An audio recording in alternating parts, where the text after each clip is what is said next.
guys, welcome back to my basement. Today we're on 10.6. So 10.6 is an introduction to the trigonometric ratios. So the three trigonometric ratios that we're going to talk about are sine, cosine, and tangent. So sine, this is the abbreviation for it. Cosine, this is your abbreviation, and tangent, this is your abbreviation. This means angle. So it's like the little less than sign with a curve through it, so that means angle. So this is the sine of angle A. So looking at your right triangle, this is angle A, and what you need to know is the sign that's across from it corresponds to it. So if this is big A, then this side length is little a. Since this is big B, because the angles are uppercase, the side lengths are lowercase. So this is lowercase b, this is lowercase c. Don't forget that this is your hypotenuse. So if we're trying to find the sine of angle A, we need something to help us remember how we find what sine is.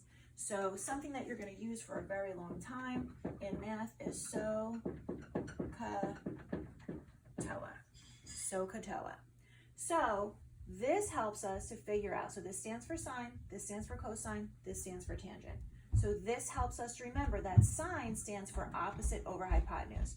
So if I'm finding the sine of angle A, I look to angle A and opposite it is the A and the hypotenuse is C. So if I were trying to find that, sine of A equals opposite over hypotenuse. So it would be A over C. If I wanted to find the sine of B, so this is the almost the confusing part of it. It's different depending on which angle you're looking for. So in the first one I was looking for angle A, so opposite and adjacent were different than if I'm looking at angle B. So now I'm focusing on angle B. So for angle B, opposite is little b, and hypotenuse is still C. For cosine of A, so cosine, this is how I remember what cosine is, it's adjacent over hypotenuse.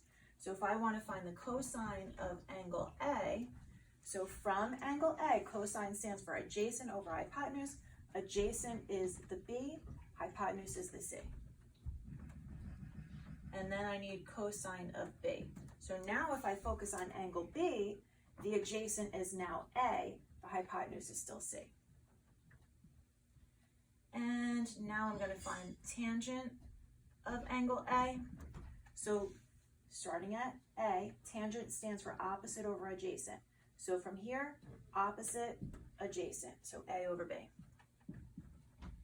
And then the tangent of B, so focusing on B, tangent is opposite over adjacent, so it's B over A.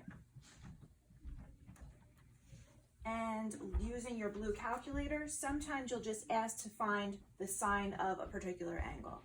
So if you're using the blue calculator, in order to get any of these, sine, cosine, or tangent, you have to hit second PRB, which stands for probability.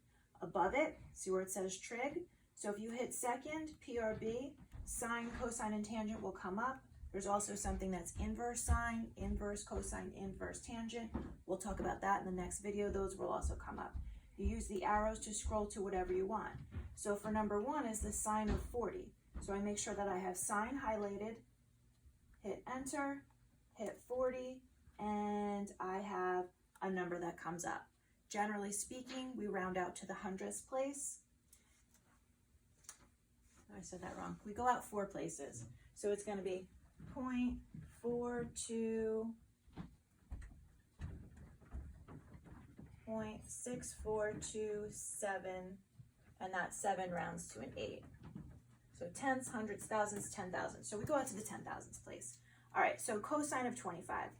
So make sure that cosine is highlighted, hit enter, put in 25, go out 4 decimal places, so it's 0.9063. And tangent of 85, hit second, PRB, make sure tangent is highlighted, hit enter, put in your number, and we get 11.43. Then it's 005. So since we need 4 decimal places, 1, 2, 3, 4, I look to the right, that becomes a 1. And that's it.